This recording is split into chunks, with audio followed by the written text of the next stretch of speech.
ഒടുവിൽ ഏലിയൻസ് തോൽവി സമ്മതിച്ചിരിക്കുന്നു. ഓപ്പറേഷൻ ജാദു 100% വിജയകരമായിരിക്കുന്നു. ഇപ്പോൾ കിട്ടുന്ന വിവരം ഏകദേശം 47 ഭീകരവാദി ഏലിയൻസിന്റെ ജീവൻ നഷ്ടപ്പെട്ടു. Oh my god, this is unconstitutional behavior from the Kerala government. എത്ര നിരപരാധികളായ ഏലിയൻസിന്റെ ജീവനാണ് ഇപ്പോൾ നഷ്ടപ്പെട്ടു കാണുക. ഇതിനെതിരെ എന്റെ അഭിപ്രായം അറിയിച്ചേ പറ്റൂ. A few inches later. എല്ലാവരും എന്നെ പോലെ ചിന്തിച്ചിരുന്നെങ്കിലോ ഈ ഭൂമി എത്ര മനോഹരമായേനെ.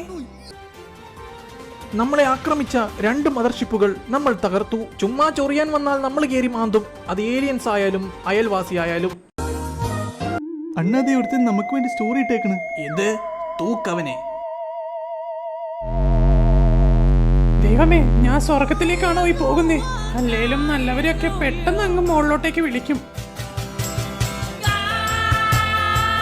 ഇൻഫ്ലുവൻസർ റിസ്മോൻ ഇട്ട സ്റ്റോറി കാരണമാണ് ഏലിയൻസ് ആക്രമണം നിർത്തിയത് എന്നാണ് ഇപ്പോൾ കിട്ടുന്ന വിവരം.